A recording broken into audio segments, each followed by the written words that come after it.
Hey everyone, it is December 31st, last day of the year, and I thought I might just take a second to respond to a few questions. So, most of these come from YouTube, and I'll be quite honest, the comments in YouTube are not easy to navigate. Things don't go in chronological order, and I occasionally come across a bunch of comments that I had never seen before. So it's not the best, format for communicating. I don't think, not by comment and answer, but at any rate, like to respond to a few of them. So let me see. Let me get this pulled up here. All right. So first of all,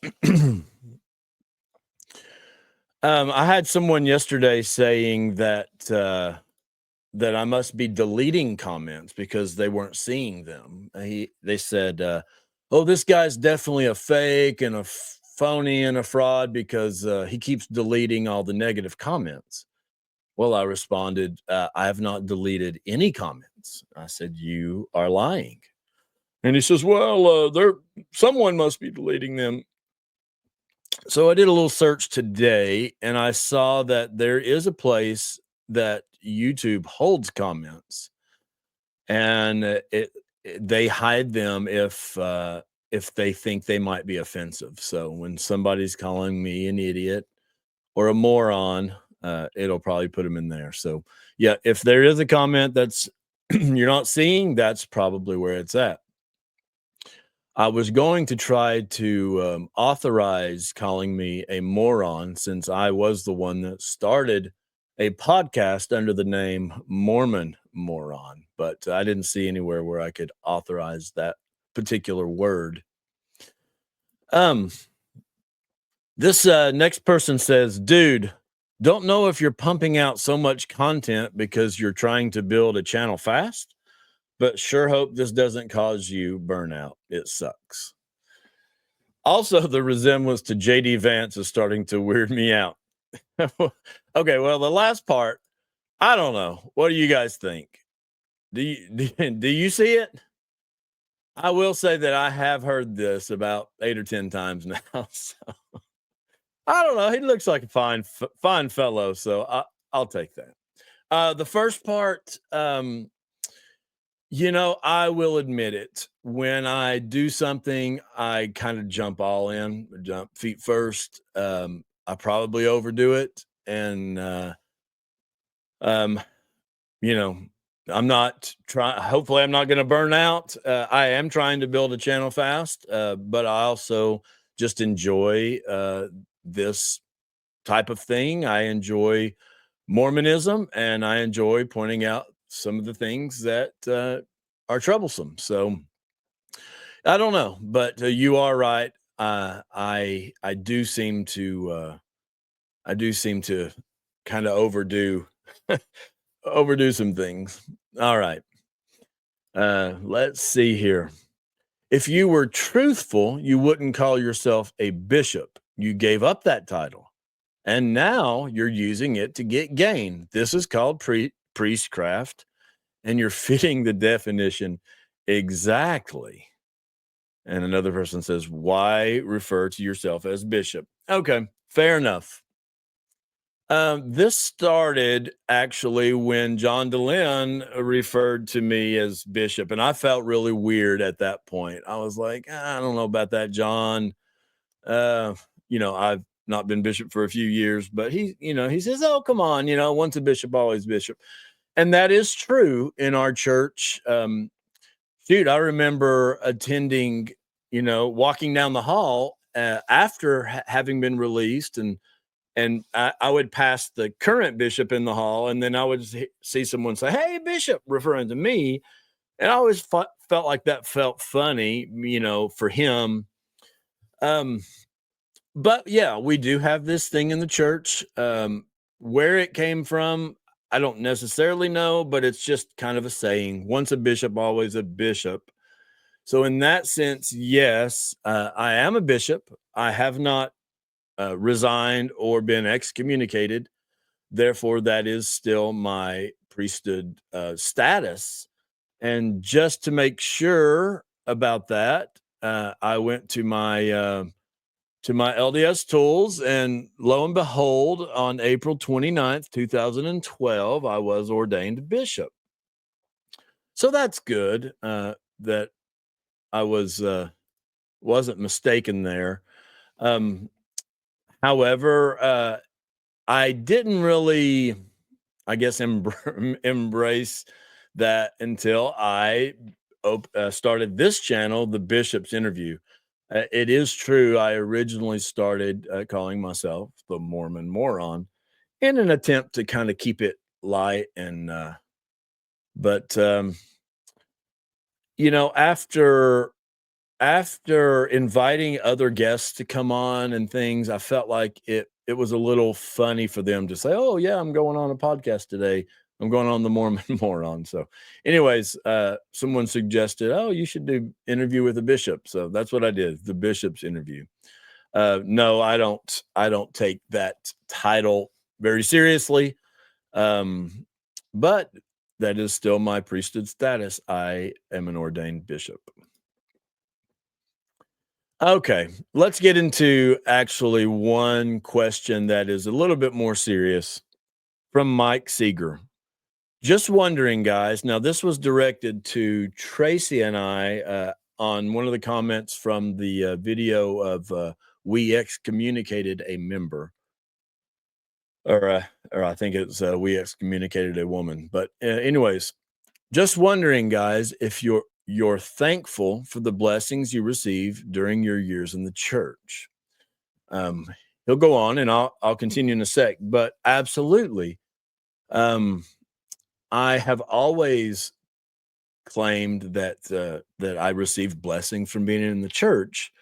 Some of those now I don't necessarily see. Some of those blessings I think that I erroneously attributed to the church. Just give you an example. A family member, um, a long time ago, when they were building a church, they were asked to donate money. I guess used to the bishops had to assess each family a certain amount, and this particular person had to sell a car in order to give their portion to the church for the building, and they have kind of testified over the years, and I used to share this, from the pulpit, that they have never needed a vehicle, that they've never, wanted anything when it came to vehicles, because they felt like it was a blessing from the Lord for giving up their vehicle years ago. And that's fine if that's the way they see it. However, from my perspective now, I see that this man has worked his butt off his whole life. He's worked in the coal mines and in machine shops, and has just literally worked himself almost to death. Very hardworking guy. And so, to acknowledge, that God blessed him with vehicles, fine. But I see that this man put in the work and was very successful. And so to answer your question on the first part, yeah, I have received blessings. But I think that I have also attributed a lot of things to the church that I shouldn't have, that I should have just attributed to my parents, or my own desire to follow rules, or whatever. Okay, going on. Are your children happy and healthy? Um, they are. They are now, and I'll get into that a little bit. Let me just finish the whole thing. Were you always blessed to be able to provide? Were there any good things in those years? See, I'm asking because I left the church for 10 years and now I'm back with a stronger testimony than ever. To each his own, I guess. But my problem is that while I was so venomous and convinced that there was nothing good about the gospel, I dragged my kids away. Now, looking back, there wasn't a better environment in the world for them to grow up in, but I blew it. Better be sure you're right about this, guys. Hey, I was positive. God bless you both. Okay. Couple things. First of all, I've noticed so many times that church members conflate the gospel with the church, or, the Church of Jesus Christ of Latter-day Saints, because they feel like it's all the same. The gospel is supposed to just be the good news of Christ, right? It's just supposed to be, it's not the Church of Jesus Christ of Latter-day Saints. And so, you know, when my, one of the things that really accelerated our deconstruction, was when my wife got called out. Well, I guess I got called out for posting a picture of my wife on Facebook at the lake in a bikini, and someone had said, "You're flaunting to everyone that you're not living the gospel." And it's like, I'm not living the gospel because I'm in a bikini at the lake, but what they mean is you're not obeying the what some prophet at some point has said about, bathing suits. And so we conflate gospel and the church. Uh, but going back to what some other things you said, so were there any good things? And I'm asking because I'm back now. And while I was so venomous and convinced there was nothing good. All right. So I have never said there's nothing good about the church. I think that there's a lot of times that it works great for someone, and it worked great for me. As I said in another video, I had a friend reach out to me once, non-member. He's like, "Man, your life is so awesome, and I really want what you have." And I attributed it all to the church. I said, "Man, you need to join the church. This is why I have."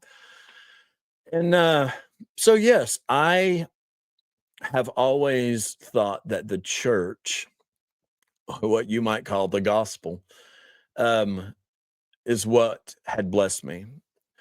So, in some ways, I would still agree. I had never tried, you know, alcohol or tobacco or anything like that, and Um, so I never developed any sort of addiction. So I guess I can thank the church for that. Uh, at the same time, I could just thank my parents because they were the ones that taught me that. But anyway, let's see. What I really wanted to talk about was this whole thing about you better be sure, you know, I left and I took all my kids away and I really blew it. And You know, on this point,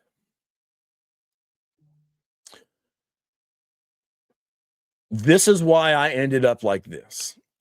This is why when I was starting to be like, "Oh my gosh, what's going on?" The things that I have always felt like I knew are turning out to be false or incorrect or not right or not honest. That, the church hasn't been honest, and I wanna explain why I ended up like this, and I don't know if I can explain it, but I'll try. Okay. My, uh so I, was a bishop of a very small geographical area with half the ward related to me, so, you know, everywhere I go, everybody knows who I am in this town. Both sides of our family are members, mine back to the pioneers, the polygamous uh pioneers. So yes, the church has meant everything to me, and I had gotten up to a point that when the kids were little, it's easy. You tell them, you tell them church is true, they believe you. You tell them, oh, Joseph had the first vision, they believe you. They trust you that you're telling them the truth. You tell them Santa Claus is real, they believe you. So it's easy when your kids are young. But I had gotten to the point, or we had gotten to the point that our daughter was about to get married to her member, but recently baptized member. It had been planned out that they were going to get civilly married and then go directly to the temple because you can do that now. But also because the temple that's closest to us was under uh, renovation, and it was closed, so they were going to go civilly married and then go just shortly after. So yes, they were about to get sealed. Um, my oldest son, it was coming upon mission age, and so I was at this critical point in my life that you know kids were about to start leaving the house. We've always been active, and I'm starting to realize that the things that I thought were true are not. And I was losing my mind. I was not sleeping. I was running through scenarios and thinking, "Oh, well, how can it not be true? You've always testified it is, and you've always said that it is, and you've always felt that it is, and you're gonna look like a fool, and you're gonna, you're going against what you've always said. You felt you testified to people on your mission. You've testified from the pulpit for 5 years as bishop. You went around the whole stake." But then I'm like, but I didn't know this. I didn't know that Joseph never even told anyone or wrote down the first vision for 12 years. I didn't know that there was problems with the priesthood restoration, that and how it was backdated into our history. I didn't know, that the Book of Mormon came off of a rock and a hat. I didn't know so many of these things that the church has either kept from us or just simply didn't talk about. So, I'm not going to go over every reason right now, but I started to see, and especially when my daughter became familiar with polygamy, and just seeing what the church taught her in seminary. We went back and pulled up the teacher's manual from seminary on Doctrine and Covenants, section 132, and it said like three sentences. God commanded polygamy, but now we no longer have to do it. And it's like anything in the church that's just even slightly controversial, we just blame it on God. Well, God commanded it. We don't know why black people couldn't get the priesthood. God commanded it. So, all right. So, anyways, I'm starting to see these things. I share some of that with my daughter, and almost immediate, she's like, "Yeah, I'm out." And I'm like, "Oh my gosh, what have I done?" And she had her name removed pretty quick. And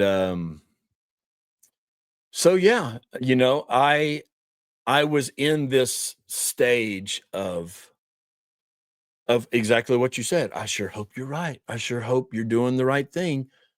And and all I could just do is just be honest. Just just be honest, and wherever it leads, it leads. I acknowledge that there's a lot of good in the church, especially if you're white, especially if you're straight, and especially if you're a male. And I was and am all of those things. And so you would think that the church would have been perfect for me, and it was for a long time until I realized that I also have integrity, and I can't just live a lie. I can't continue to kick this can down the road of just pretending that our prophets, are speaking for God when they have contradicted themselves so many times. So, um, I just remembered another comment. I don't have it screenshotted, but I just said our prophets. I still I still do that. I will always be some percent Mormon. Um, I have no desire to go to any other church. If I wanted to go to church, I would go to our church, my church. Um, so, you know, as far as this picture, that's the type of thing that was going through my head. I better be sure, you know. And the thing is, on this side of things, I did a whole episode called I Don't Know Anything. I mean, it was a lot easier to be in the church and just say, yep, we know it all. The prophet said it. This is it. It's a lot easier to just claim everything. Now, I don't claim to know anything, really, when it comes to, what happens after this life. Um, Lots of different things that I used to say, "Oh, yeah, we know this for sure," because now I see that it's just simply somebody's opinion, and just like that, the next prophet will change, contradict, say he was speaking as a man. I mean, how can you put so much trust in what these prophets and apostles say when they just at the drop of a hat, literally, and a stone, they just change it and say, "Yep, we were wrong. They were speaking as a man." So, yeah, I can't do that. And, some people value just the organization, the structure, more than they value what I would call truth or integrity. And if that's the case, then the church is probably perfect for you. It's a place you can go each week. They pay the heat and the AC. They keep the lights on. People can meet, and that's great.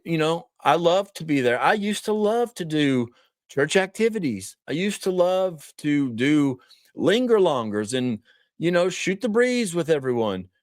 And as a matter of fact, I've thought multiple times, maybe I could go and just. But it's like, all right, let's say I went to church. They asked me to give the prayers. No, I don't want to give the prayers right now. They asked me, well, do you want to teach a lesson? Sure. I'd love to teach a lesson, but I don't think you want to hear, not up there in front of these people, the things I have to say.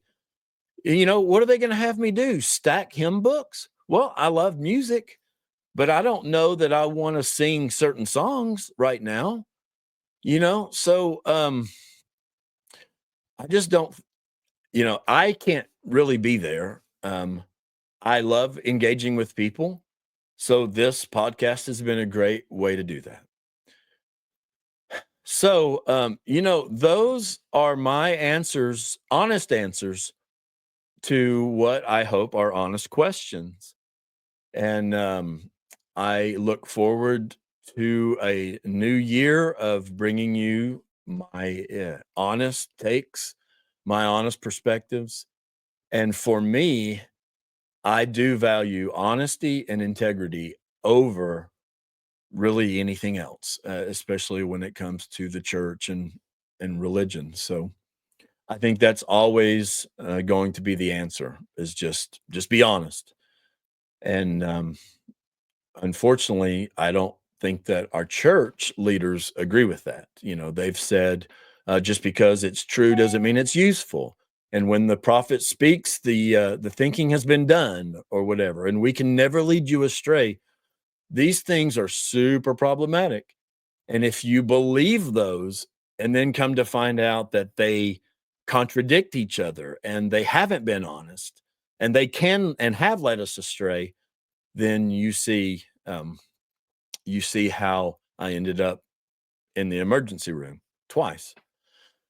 Going back to my son one more time. So I talked about my daughter. So my son, number one, he is now married, and at the time was dating a beautiful and just gem of a uh, woman.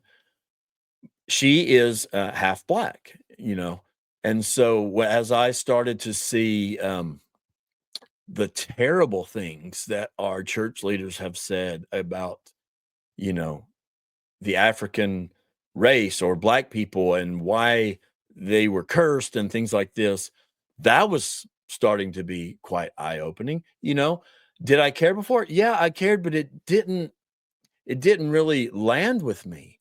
And now I'm like, wow, this church has major, major problems.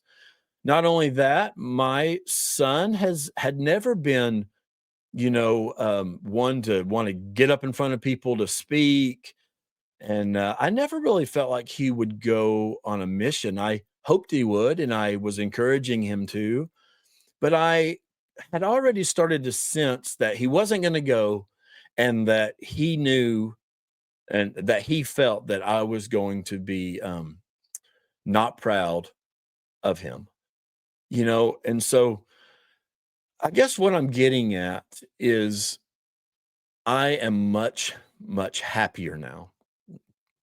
People may not believe that. People might say, "Oh, no, he's just putting on." But that is true. The atmosphere in my house is so much more loving and accepting. Nobody has to put on a fake, facade. We're all real with each other. We're authentic. Um, that wasn't really the case before. It was, we will do Mormon stuff. You will go to church. My that same son got in trouble his senior year or junior, one of them. He got caught messing around with the kids at school with a vape, and he got kicked out for 60 days or whatever it was, and I lost my shit on him. And I lost it because I'm like, I've never done this stuff. How come and I was just a judgmental asshole as a true believing Mormon. It was ruining me. If I can do it, you can do it. That's the way I treated my sister. You have went against all the things that you've been taught. This is the family name. So to answer your question, yes, I am and a matter of fact, I met with my state president and I'm like, "President, this is what's going on. This is how I feel." And this is what he told me. At the end of the interview, he says, "Look, in my opinion, you are in a lot better place now than you were before." He also recognized that I was more black and white. The prophet said it, you have to do it, or whatever. And so now I see that it doesn't work for everyone. And the church is not the answer for everyone. And especially as your children grow up and they have their own ideas and their own thoughts. And so many times I've seen families split up. I've seen smart ass dads kick their kids out of the house. I mean, I could show you 10 or different Facebook posts of people that have been just basically disowned by their family. The church is not as loving and accepting as a lot of people want to let on. So anyways, I've ranted for 30 minutes. In the end, I'm very thankful for where I and my family are right now. I'm thankful for where we've been, but I'm most thankful for where we are. And that's my thoughts. See you next year and take care.